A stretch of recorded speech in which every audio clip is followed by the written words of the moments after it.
잠언 말씀이 잠깐 중단이 되고 스바냐 말씀이 3장, 3장으로 된 짧은 예언서인데 소선지서라고 저희가 부르죠. 스바냐 말씀 저희가 묵상하고 있습니다. 스바냐가 어떤 사람인지 또 어떤 시대에 예언을 했는지 저희가 좀 알아볼 필요가 있을 것 같습니다. 1장 1절을 저희가 같이 한번 읽을까요? 스바냐 1장 1절 말씀 시작. 스바냐에게 주신 여호와의 말씀입니다. 그의 아버지는 구시이고 할아버지는 그다랴이며 중조 할아버지는 아마리아이고 고조 할아버지는 히스기야입니다. 때는 아몬의 아들 요시야 왕 때였습니다. 고조 할아버지가 히스기야입니다. 다시 말하자면 스바냐는 왕족 로얄 패밀리 중에 한 사람입니다. 요시야 왕 때 활약을 했던 그런 선지자인데요. 특별히 히스기야 고조 할아버지는 하나님께 선한 왕이었다라고 칭찬을 들을 정도로 무너졌던 예배를 다시 세우고 또 산당과 우상 숭배를 좀 폐했던 종교개혁을 일으켰던 귀한 왕이었습니다. 그래서 그 시대에 종교개혁이 다시 한번 일어나는가 싶었는데 히스기야, 므낫세, 아몬, 요시야 이렇게 왕이 이어집니다. 근데 다음에 왕이 된 므낫세가 55년 동안 예루살렘에서 통치하게 되는데 가장 오랜 기간 보좌에 앉아 있었던 왕이었습니다. 근데 아쉽게도 히스기야와는 다른 길로 갔습니다. 다시금 우상을 세우고 이방 신들을 숭배하고 또 하나님을 예배하는 예배 처소들을 무너뜨리고 심지어는 이방 신 앞에 자기의 자식을 불로 태워서 바치기도 했을 정도입니다. 그래서 히스기야의 종교개혁을 다시 원점으로 돌렸을 뿐만 아니라 이전보다 더 악한 상태로 만들었던 그런 왕이었습니다. 므낫세의 아들 아몬도 똑같은 왕이었습니다. 므낫세의 영성과 므낫세의 삶의 패턴과 이방신을 섬기는 그런 모습들을 그대로 재현했고 더 상황이 나빠지게 만들었기 때문에 참 어려운 시대에 요시야 왕이 나타나고 또 하나님의 부르심을 받게 됐습니다. 스바냐가 이런 시대에 태어났고 활동했던 선지자입니다. 스바냐의 이름은 하나님께서 지키신다, 하나님께서 보호하신다라는 것입니다.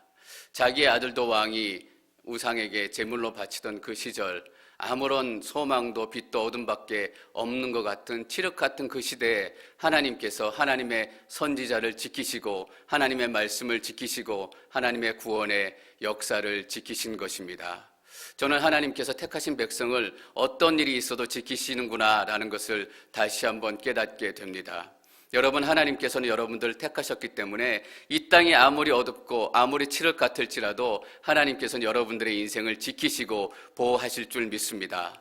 이것이 우리 자녀들을 향한 동시에 기도 제목일 것이라고 저는 믿어 의심치 않습니다. 하나님, 우리의 자녀들도 혼탁하고 음란하고 미혹의 영이 넘쳐나는 이 시대에 하나님께서 지켜주셔서 이 시대에 스바냐로 살게 하시고 이 시대의 스바냐처럼 하나님께서 지켜주시고 보호하여 주시옵소서.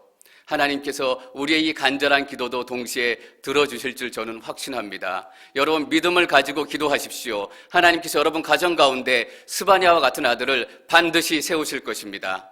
그래서 스바냐를 통해서 하나님께서 예언의 말씀을 전하게 됩니다. 특별히 요시야 시대 활동을 하게 되는데 요시야 왕은 다시 한번 히스기야의 영성을 이어받아서 종교 개혁을 일으켰던 왕입니다. 산당을 폐하고 이방 신을 섬기는 제사장들을 죽이고 내쫓고 또 이방신전 우산들을 다 무너뜨리고 더 강력한 종교개혁이 시작됐던 시대였습니다. 특별히 요시야의 종교개혁 중에 주목할 만한 것은 그가 성전을 수리하다가 율법책을 발견했다라는 것입니다. 율법책을 발견하고 백성들 앞에서 그 율법책을 함께 읽으면서 눈물로 하나님 앞에 회개하고 옷을 찢으면서 우리가 하나님, 이제는 하나님의 말씀을 따라 살겠습니다. 더 이상 패역한 인생, 패역한 유다 왕국이 아니라 하나님의 말씀을 지키며 사는 나라 백성들이 되겠습니다 라고 눈물을 흘리며 함께 고백했던 그런 왕이었습니다.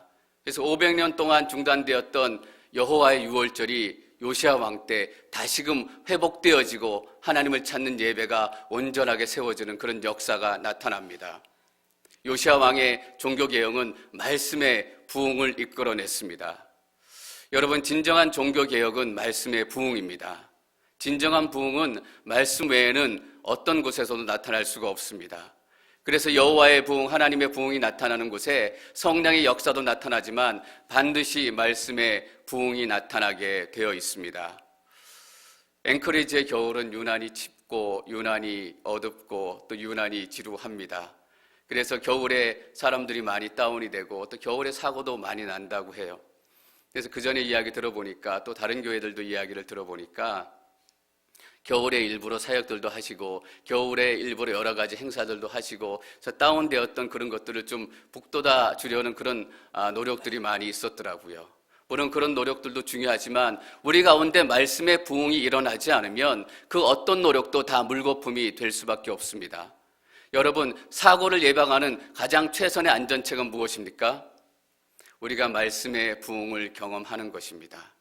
저는 길고 춥고 지루한 겨울에 여러분 가정마다 말씀을 읽고 감동하고 말씀을 읽느라고 새벽 날이 밝아오는 것도 모르고 밥때도 놓치는 그런 역사가 나타나기를 축원합니다. 여러분, 우리 인생 가운데 그런 일들은 한두 번쯤 있어야 되지 않겠습니까? 말씀 읽는 것 때문에 밥때도 놓치고 말씀 읽는 것 때문에 할 일도 놓치고 나는 정확한 사람이기 때문에 절대로 내 삶 가운데 그런 일이 일어날 그런 가능성이 없다.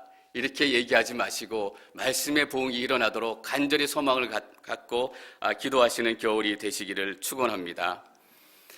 그래서 오늘 1장 1절의 시작이 더 특별하게 느껴지는 것 같습니다. 1장 1절은 이렇게 시작을 합니다. 스바냐에게 주신 여호와의 말씀입니다.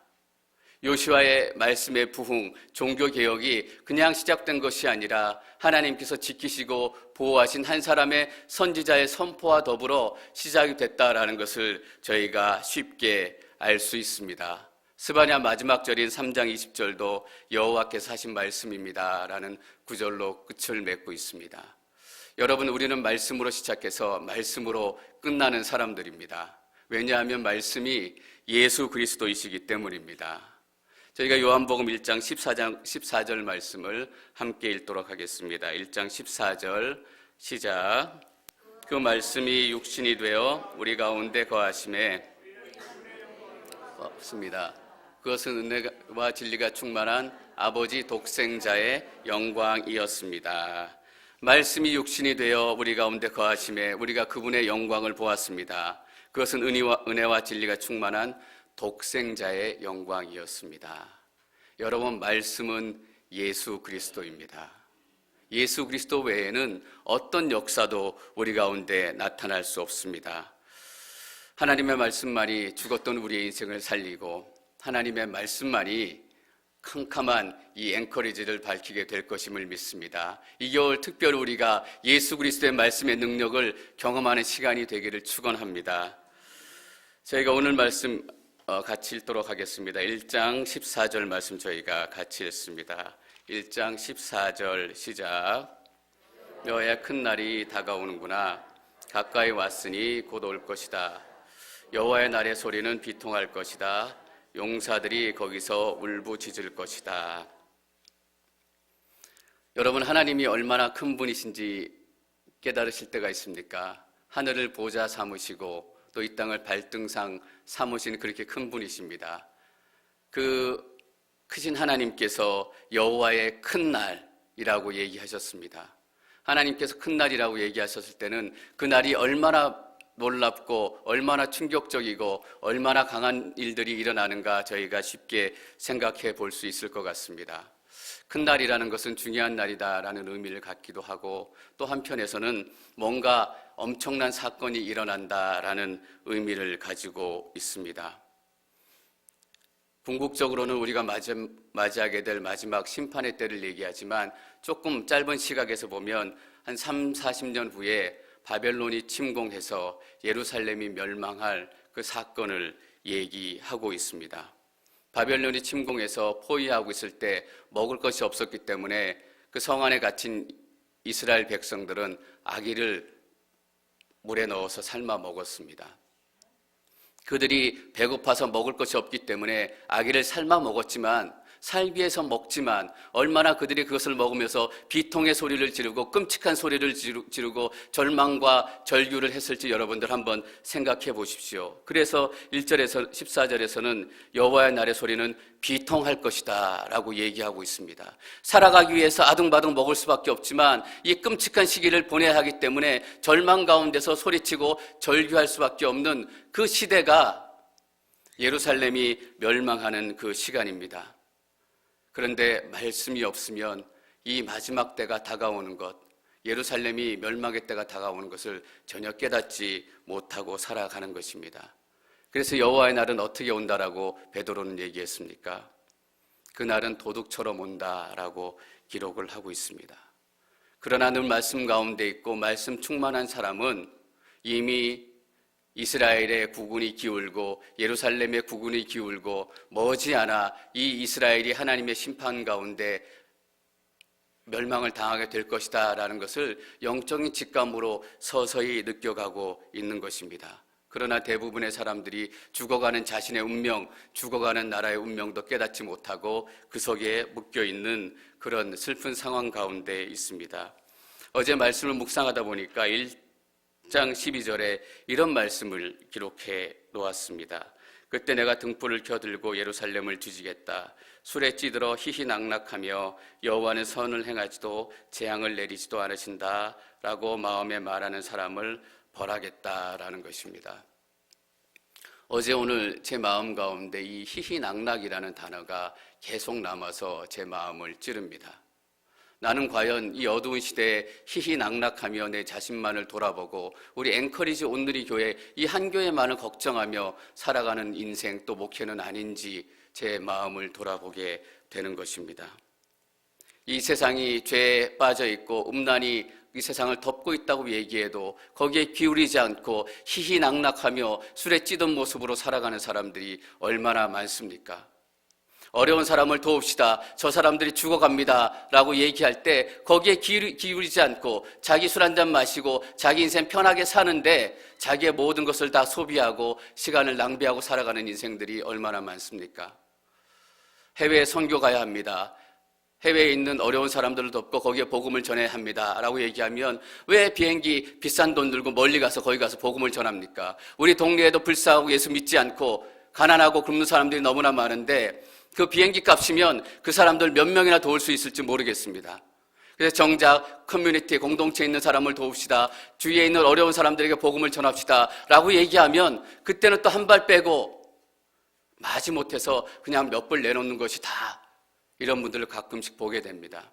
여러분 오해하지 마십시오. 절대 몇 불이라는 이 금액에 제가 포커스를 두려고 하는 것이 아닙니다. 그 마음의 문제를 얘기하는 것입니다. 자기는 희희낙낙하며 자기는 모든 것을 갖추며 자기 인생은 이것저것 사고 채우지만 어렵고 힘든 사람을 돕는 데는 한 치의 마음도 쓰지 않고 한 치의 물질도 쓰지 않고 자기의 한 치의 시간도 내는 것을 아까워하는 인생들, 그리고는 이렇게 얘기한다라는 것입니다. 여호와는 선을 행하지도 재앙을 내리지도 않으신다라고 마음속에 생각하는 것입니다. 하나님은 선을 행하시기도 하고 이 땅 가운데 분명히 재앙을 내리시기도 하는 날입니다. 여러분, 우리가 오늘 이 말씀에서 또 하나 깨달아야 될 중요한 포인트가 있습니다. 여호와의 큰 날이 다가오는구나 라고 기록을 하고 있는데요, 이 큰 날이 어느 날 갑자기 하늘에서 뚝 떨어지는 날이 아니다라는 것입니다. 여러분, 우리의 이 작은 시간들, 현재 우리의 작은 날들이 모여서 큰 날을 이룬다라는 것을 여러분들 기억하시기 바랍니다. 우리의 작은 시간들, 이 작은 날이 모여서 큰 날에 어떤 모습을 보이게 될지에 따라서 우리가 서 있게 될 자리가 달라진다라는 것입니다. 왜 BC 587년에 예루살렘이 바벨론 분화발에 짓밟힐 수밖에 없었고 무너질 수밖에 없었고 하나님의 성전이 폐허가 될 수밖에 없었을까요? 오늘 하루 기도 안 한다고 해서 큰일 나겠어? 오늘 하루 예배 안 드린다고 해서 큰일 나겠어? 내가 오늘 하루 점을 친다고 해서 뭐 큰 난리가 나겠어? 내가 오늘 잠깐 한번 속여서 내가 좀 돈을 좀 번다고 해서 한 번인데 뭐 큰일이야 나겠어? 여러분, 저번에도 말씀드렸지만 기도 하루 하지 않는다고 해서 절대 큰일이 나타나지 않습니다. 예배 한 번 빠진다고 해서 절대 큰일이 나타나지 않습니다. 어떤 분은 예배 빠졌더니 못에 발이 찔려가지고 주일 예배 빠지지 말아야 되겠다 깜짝 놀라서 다음번부터는 주일 예배 안 빠졌다라는 얘기를 들었습니다. 그런 일이라도 나타나면 다행이다라고 생각이 됩니다. 그런데 이번 주 주일날 예배 빠진다고 해서 우리 삶 가운데 어떤 큰일이 나타나지 않습니다. 그러나 그 작은 날들이 모여서 큰 날의 심판을 이룬다라는 것을 여러분들 꼭 기억하시기 바랍니다. 저희가 15절, 16절 말씀 같이 읽습니다. 15절, 16절 시작. 그날은 진노의 날, 절망과 고통의 날, 파멸과 황폐의 날, 어둡고 우울한 날, 구름과 두꺼운 먹구름이 뒤덮은 날이다. 나팔 소리와 전쟁의 고함 소리가 견고한 요새 위에 높은 탑 위에 있는 날이다. 여호와의 큰 날, 그날은 어떤 날인지 설명을 하고 있습니다. 그날은 진노의 날이기도 하고 절망과 고통의 날이기도 하고 16절의 나팔 소리와 전쟁의 고함 소리가 견고한 요새 위에 높은 탑 위에 있는 날이다 라고 기록을 하고 있습니다. 여러분, 그날을 설명하면서 날이라는 말, 데이라는 말, 히브리어로는 욤이라고 얘기합니다. 6번을 쓰고 있다라는 것에 여러분들 주목하셔야 됩니다. 왜냐하면 하나님께서 6일 동안 시간을 만드시고 이 땅과 모든 생물을 만드셨기 때문입니다. 여러분, 하나님께서 첫날 빛을 만드시고 보기에 좋았더라 라고 말씀하셨던 그 날이 어떤 날로 지금 불리고 있습니까? 진노의 날이다라고 불리고 있습니다. 두 번째 날에 하늘을 만드시고 또 땅을 만드시고 그 두 번째 날이 어떤 날로 불리고 있는가? 절망과 고통의 날로 불리고 있습니다. 그리고 마지막 날, 6번째 날, 사람을 만드시고 보기에 매우 좋았더라 라고 축복하셨던 그 6째 날도 나팔 소리와 전쟁의 고함 소리가 견고한 요새와 높은 탑 위에 있는 날이다 라고 얘기하고 있습니다. 여러분, 하나님께서 선하게 지으신 날이 진노의 날이 될 수밖에 없는 이 안타까운 하나님의 마음을 우리가 함께 느끼고 함께 체휼해야 합니다. 하나님께서는 이 날들이 무너져가고 있는 안타까움 가운데 계신데 우리는 늘상 희희낙낙하고 우리의 것만 찾고 우리의 교회만 생각하고 살아간다면 우리와 하나님은 따로 살아가는 공간과 시간, 인생이 될 수밖에 없는 것입니다. 여러분, 특별히 16절 보십시오. 나팔 소리와 전쟁의 고함 소리가 견고한 요새 위에와 높은 탑 위에 있다라고 기록을 하고 있습니다. 실제로 예루살렘 성은 높은 고지 위에 지어진 성이기 때문에 여호수아가 가나안 땅을 들어가서 많은 족속들을 정복했지만 이 예루살렘을 정복하는 데는 300년 이상의 시간이 걸렸습니다. 그래서 다윗 왕 때나 돼서야 이 예루살렘을 정복할 정도로 견고한 요새와 같은 성이었습니다. 그래서 절대로 예루살렘은 멸망하지 않는다, 예루살렘은 흔들리지 않는다라고 믿고 있었던 그 사람들에게 나팔 소리와 전쟁의 고함 소리가 견고한 요새 위와 아무도 정복할 수 없는 높은 탑 위에서 들리고 있다라는 것입니다. 여러분, 우리는 우리 인생 가운데 이런 일들은 절대로 일어날 수 없다라고 단언적으로 우리가 생각한 일들이 있습니다. 은행이 무너지고 다른 업체들이 다 무너졌을 때라도 내 비즈니스는 절대로 흔들리지 않고 망하지 않았기 때문에 내가 죽는 날까지 이 가게는 망하지 않을 것이다, 그렇게 철석같이 믿고 살았는데 어느 날 그 가게가 망할 때가 있고, 딴 아들이 다 마약하고 딴 아들이 다 도망가도 내 아들은 절대로 마약하지 않고 착실하게 살아갈 것이다, 내 아들에게는 절대로 그런 일들이 일어날 수 없다라고 믿고 살았는데 어느 날 내가 절대로 일어날 수 없다라고 생각한 일들이 내 삶 가운데 일어나기 시작할 때가 있다라는 것입니다. 18절에 이렇게 기록하고 있습니다. 그들의 은도 그들의 금도 그들을 구해낼 수 없을 것이다. 이 금과 은이 우리 인생을 구해줄 거라고 믿었기 때문에 우리가 그렇게 악을탁 닭을탁 금을 모으고 은을 모았지 않았습니까? 그런데 이 금과 은도 우리를 지켜줄 수 없다라는 것입니다. 제가 어떤 분에게 이런 재밌는 얘기를 들었습니다. 우리가 미국 시민권을 가지고 있게 되면 해외에 나갔을 때 전쟁이나 또 폭동 같은 게 생기면 미국에서 비행기를 보내줘가지고 미국 시민들은 금방 구출해냅니다. 근데 아마 10년 전쯤 된 그런 이야기라고 그분께서 얘기하시는데, 어디 아랍 아니면 동남아시아 어디에 아버지에 따라서 이렇게 나가 있었던 그 시기인데 그 나라에서 전쟁이 일어났는지 폭동이 일어났는지 그래서 굉장히 어렵고 다 탈출해야 되는 그런 상황 가운데 있었다라고 하는 거예요. 그래서 아니나 다를까 음과 군이 제일 많은 미국 비행기가 가장 먼저 와가지고 그 미국 시민들을 다 구해주고 그 다음에 프랑스 비행기가 와서 다 구해주고 다 떠났는데 한국 비행기는 절대로 오지 않았다라는 겁니다. 그래서 우리는 어떡하나 얘기했는데 한참 있다가 한국 비행기가 왔다라는 거예요. 온 것까지는 좋았는데 비행장하고 여러분 그 사람들이 사는 거주지하고 얼마나 멀리 떨어져 있겠습니까? 근데 대사관에서 교민들이 하는 얘기가 비행장까지는 어떻게 해서든지 여러분께서 알아서 와주십시오. 그 총알을 빗발치는데 폭도들이 날뛰는데 실제로 지금 세계에서 금을 가장 많이 보유하고 있는 나라가 미국입니다. 미국이 우리의 인생을 지켜줄 것 같고 전쟁이 나면 우리를 구해줄 것 같지만 여호와의 마지막 날에는 미국도 은과 금도 구출해 줄 수 없는 그런 시간들이 다가오게 된다라는 것입니다. 그래서 하나님께서 이렇게 명령을 하십니다. 2장 1절 말씀 저희가 함께 읽습니다. 2장 1절 시작. 모여 성회를 하라 열라 창피함을 모르는 백성들아. 함께 모여 성회를 열라. 여기에는 한 번이 되어 있지만 원문에는 함께 모여라 두 번 반복해서 기록하고 있습니다. 여러분, 우리는 함께 모여야 합니다. 이런 분들 가끔 만나게 돼요. 내가 너무 힘들어서 내가 교회를 좀 쉬었으면 좋겠습니다. 아니, 하나님은 어려울 때일수록 함께 모여야 한다라고 말씀하시는 것입니다. 여호와의 마지막 때에 우리가 흩어져서 각자의 처소에 숨어 있는 것이 아니라 함께 모여라 라고 이야기하고 있는 것입니다. 하나님께서 우리에게 마태복음 28장 마지막 이런 명령을 내리셨어요. 너희는 모든 민족으로 가서 흩어져라 라는 명령을 내리셨는데 흩어지는 이유가 무엇입니까? 복음을 전하기 위해서 흩어지는 것입니다. 그리고 나서 우리들은 어떻게 해야 된다라는 것이에요? 다시 모여야 한다라는 것이에요.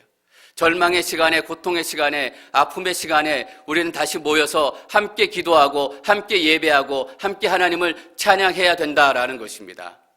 저는 여러분 가운데 혹시라도 내가 너무 어렵기 때문에 공동체에서 숨어 있겠습니다, 공동체에 떠나겠습니다, 이렇게 얘기하시는 분들이 없기를 바랍니다. 하나님께서 1절에 얘기할 때 모였으면 좋겠다, 이런 하나님의 마음을 얘기하시는 것이 아니라 함께 모여 성회를 열라라고 단언적으로 명령하고 계신 것입니다. 왜냐하면 우리의 문제는 우리의 개인의 문제가 아니라 이 시대의 문제이기 때문이기도 하고, 우리의 죄는 우리 개인의 죄가 아니라 이 시대의 죄이기 때문이기도 합니다. 지난주에도 말씀드렸지만 내 아들이 마리화나하고 내 아들이 마약하고 내 아들이 완전히 타락한 삶을 산다고 내 아들만 위해서 기도한다고 그 자녀가 빨리 회복되지 않습니다. 여러분 잘 생각해 보세요. 원래는 착한 애였는데 나쁜 친구들 만나서 그렇게 됐잖아요. 나쁜 친구들이 잘 되라고 기도해줘야 내 아들도 다시 회복될 수 있다라는 거예요. 김지사 아들 때문에 내 아들이 이렇게 됐다, 박집사 아들 때문에 내 아들이 이렇게 됐다, 이렇게 욕하는 것이 아니라 하나님, 박집사 아들 잘 되게 도와주십시오, 김집사 아들 잘 되게 도와주십시오 라고 기도해야 내 아들도 잘 되는 것이 당연한 거 아니겠습니까? 그래야 내 삶 가운데 어려움이 있을 때 함께 기도해야 하는 것입니다. 여러분, 내가 사업이 어렵고 비즈니스가 어렵고 경제가 어려워서 숨어서 혼자 하나님 돈 주십시오, 내 사업 잘 되게 해주십시오, 그런다고 내 사업이 금방 잘 되게 돼요?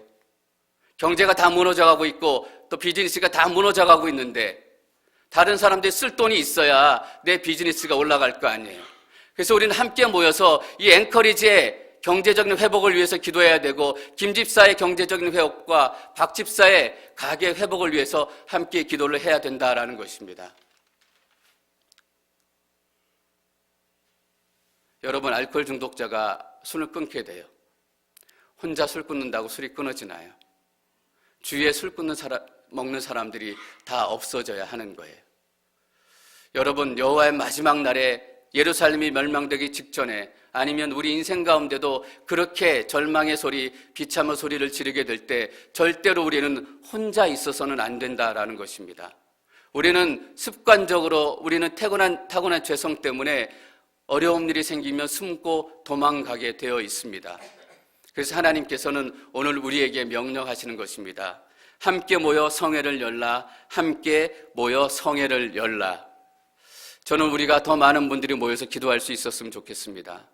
더 많은 분들이 함께 예배 드릴 수 있었으면 좋겠습니다.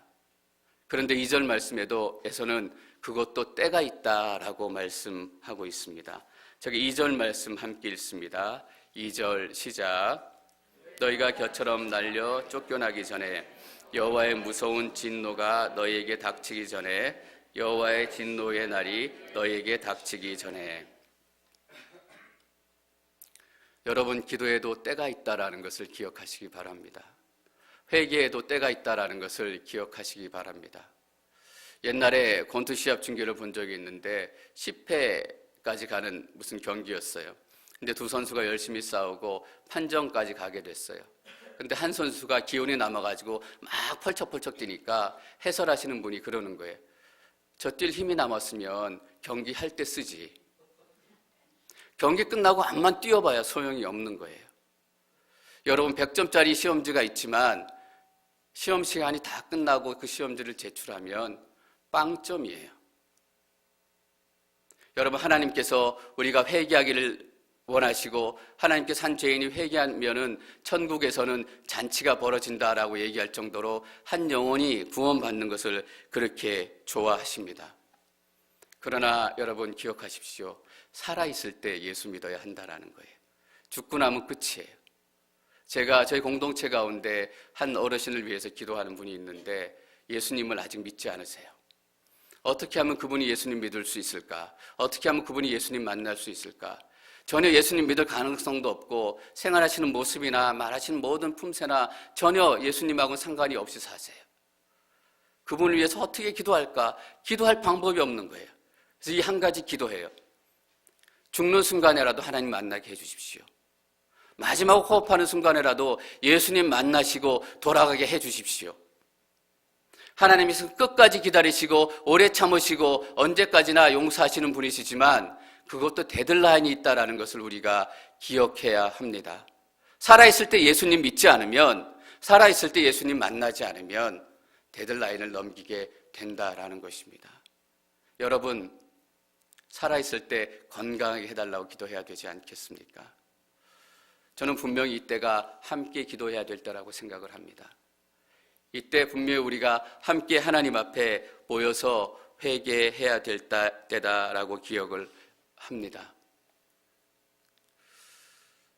오늘 이 말씀을 준비하면서도 하나 또 안타까운 마음이 계속 드는 게 저희 공동체에 기도하시는 분이 더 많아졌으면 좋겠다라는 생각을 계속적으로 지을 수 없습니다.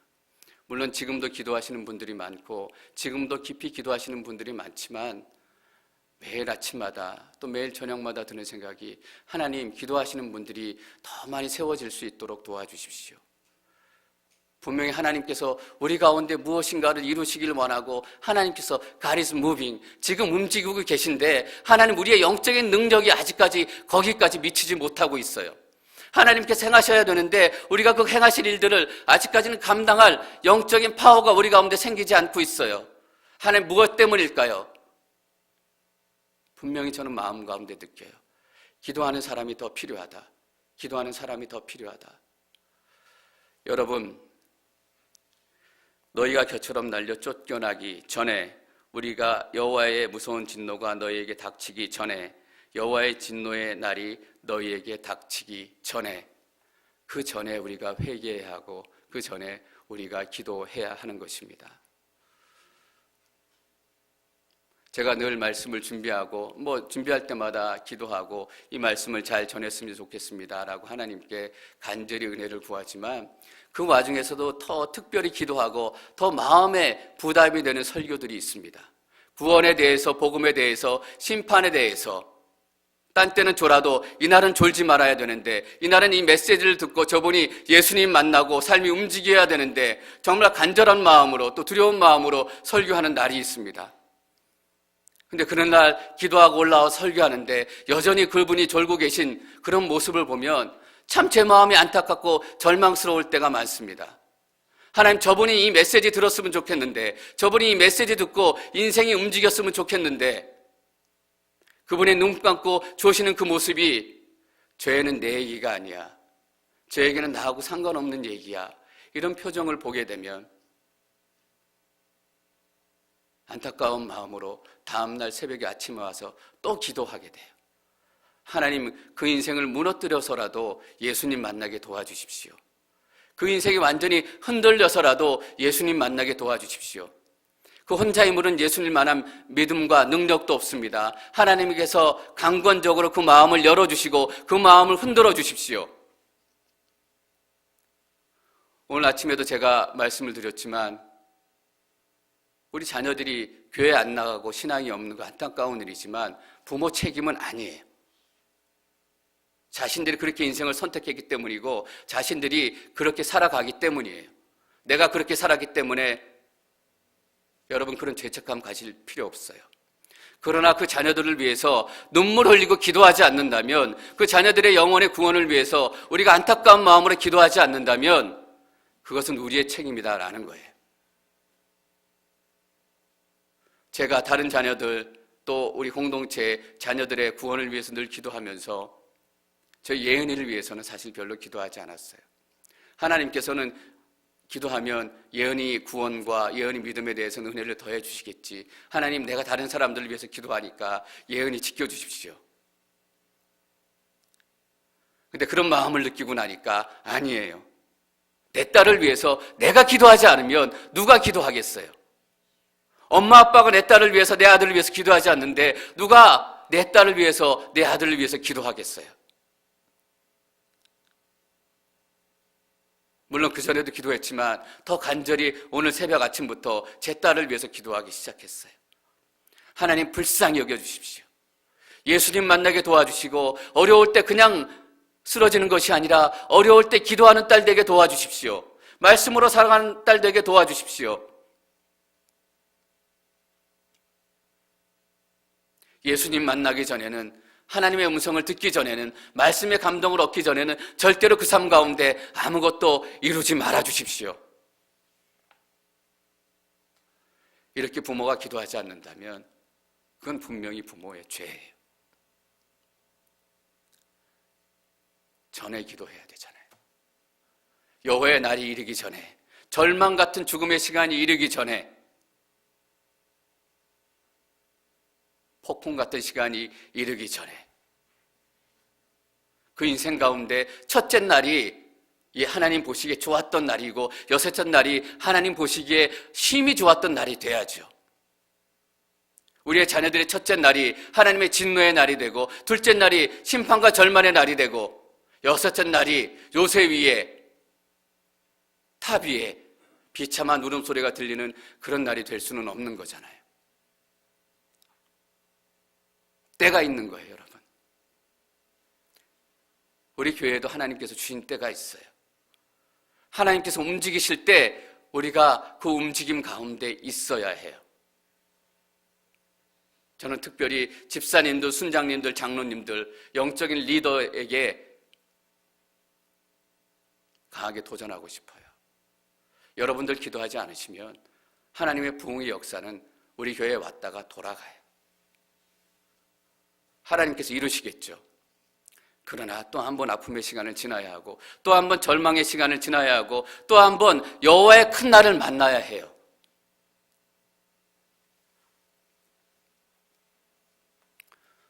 어제 연합회 교회 목사님들 몇 분 만나서 점심을 먹고 교제했는데, 저희는 만나면 서로 교회에 대해서는 얘기하지 않아요.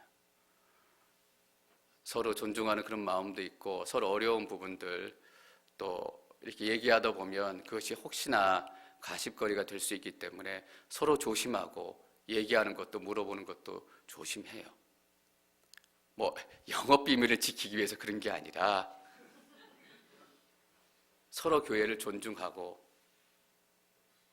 혹시나 내가 실수로 이 얘기를 딴 데에서 가십이 돼가지고 안 물어요.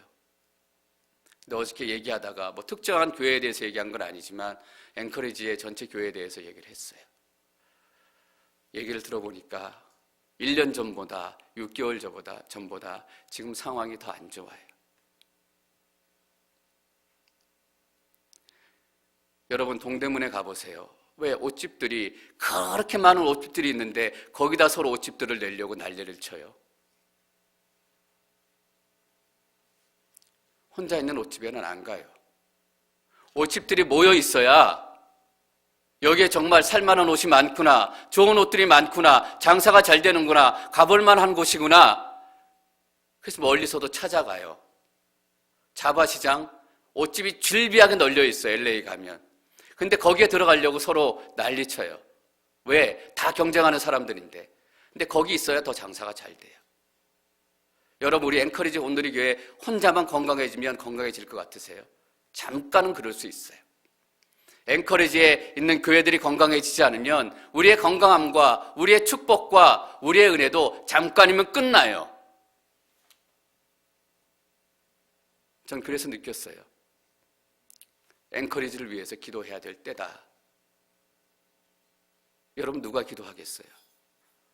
어려움에 빠지고 성도가 빠져나가고 갈라지네 말아지네 이런 교회들이 앵커리지의 온누리 교회를 위해서 있는 교회들을 위해서 기도하겠어요? 그나마 저희가 형편이 좀 낫다면서요. 저희가 기도해야 되잖아요. 14절 보세요. 큰 날이 다가오는구나. 가까이 왔으니 곧 올 것이다. 다가오는구나, 다가오는구나, 다가오는구나. 3번이나 표현을 하고 있잖아요. 우리에게 주신 말씀 아닐까요? 앵커리지의 마지막 때가 다가온다, 다가온다, 다가온다. 누가 기도해야 될 것인가? 3절 말씀 저희가 함께 읽습니다. 3절 시작.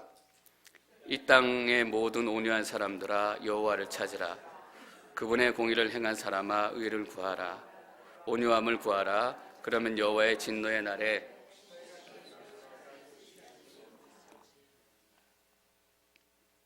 여러분 3절을 읽으면서 저는 깜짝 놀랐어요. 왜냐하면 3절에 하나님께서 이렇게 부르세요. 사람들을.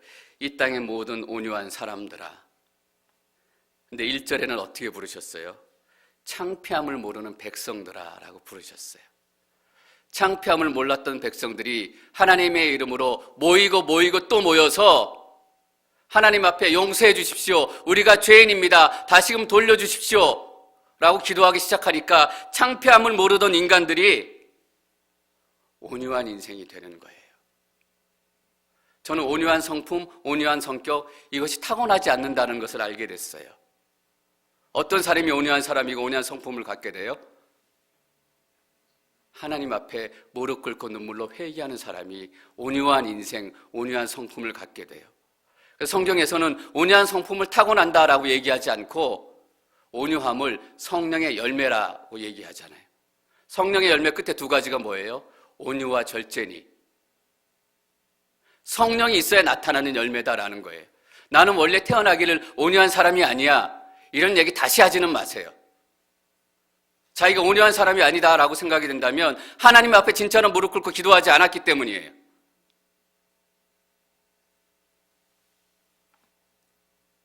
민수기 말씀 보면 모세의 온유함이 온 지면에 승하더라라고 얘기했어요.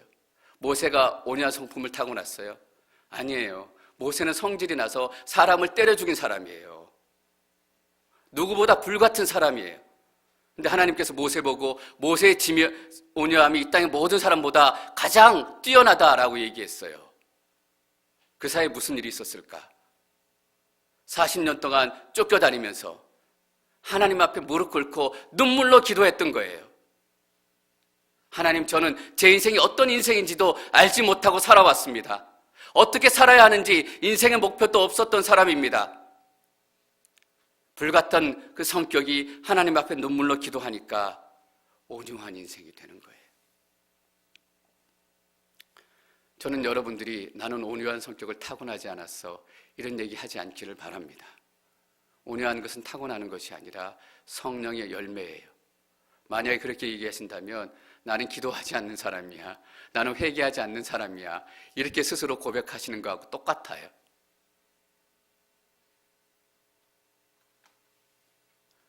저도 온유한 목회자가 되고 싶어요. 근데 온유하다라는 말이 뭐예요? 그래서 온유하다라는 말은 다른 의미로 겸손하다라는 얘기잖아요. 겸손하다라는 얘기는 들을 귀가 있다라는 거예요. 저는 예수님께서 말씀을 마치시고 들을 귀 있는 자들은 들을지어다 몇 번이나 얘기하셨는데 그 의미를 깨닫게 됐어요. 들을 귀가 있다라는 것은 겸손한 인생이 되어야 한다라는 거예요. 이 땅의 모든 온유한 사람들아 여호와를 찾으라. 예수님의 말로 표현하면 들을 귀 있는 사람은 들을지어다라는 거예요. 그분의 공의를 행한 사람의 의를 구하라. 온유함을 구하라. 그러면 여호와의 진노의 날에 혹시 너희가 피할 수 있을지 모른다. 여러분, 여기에 모른다라는 의미가 뭘까요?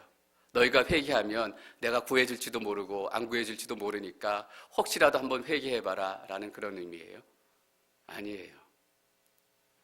하나님은 회개하는 인생은 반드시 받아주시는 우리의 하나님이세요. 한번 약속하신 것은 흩지도 시건도 아니하시는 하나님. 이 모른다라는 의미는 무엇일까요? 우리 때문에 그런 거예요. 너희가 모여서 기도하고 회개하고 하나님 앞에 눈물로 구하면 너희가 여호와의 진노의 날에 구원을 받게 될 것이다. 너는 어떻게 할 것인가? 라는 질문을 우리에게 던지는 거예요. 그래서 가능성으로 남겨두신 거예요. 네가 선택을 하게 되면 여호와의 진노의 날이 네 인생의 클라이막스가 될 것이다 라는 거예요. 여러분, 이 인류 역사의 클라이막스가 언제일까요? 과학이 발달되고 의학이 발달이 돼서 에이즈가 고쳐지고 암이 정복이 되어지고 모든 질병들이 다 사라지는 때, 그때가 역사의 클라이막스예요? 아니에요. 여호와의 날이 진노의 날이고 심판의 날이지만 이 하나님의 말씀을 따르고 순종하는 사람은 그 시간이 이 역사 가운데 클라이막스가 되는 거예요. 여러분의 인생의 클라이막스는 언제예요? 장사가 잘 돼가지고 몇십만 불 통장에 있었을 때, 그때가 여러분의 인생의 클라이막스예요. 잘 생각하셔야 돼요. 여러분이 처음으로 복음을 듣고 예수님 믿겠습니다라고 결단했던 그 순간이 여러분의 인생의 클라이막스예요. 하나님, 내가 이렇게 더럽게 살았고 이렇게 추잡하게 살았고 사람들을 속이며 살았는데 내가 하나님 앞에 용서를 빌면 하나님께서 나를 구원해 주실까요? 내가 하나님 앞에 나아가면 혹시 하나님을 나를 받아주실까요? 모른다, 혹시라는 의미가 그 의미예요. 너는 모른다, 혹시로 오지만 나는 네 인생을 확실히 받아주겠다라는 하나님의 약속이에요. 어떻게 알 수 있어요? 그런 믿음과 그런 소망이 없다면 스바냐는 3장 17절에서 이렇게 고백할 수 없었을 거예요. 스바냐 3장 17절 말씀 저희가 함께 읽습니다. 17절 시작. 너희 하나님 여호와가 너희 가운데 계시니 그는 구원을 베푸실 전능자이시라. 그가 너로 말미암아 기쁨을 이기지 못하시며 너를 잠잠히 사랑하시며 너로 말미암아 즐거이 부르며 기뻐하시리라 하리라. 우리는 혹시 구해 주실까? 우리를 구해 주실지 모른다, 그 마음으로 가지만 하나님께서 뭐라고 하세요?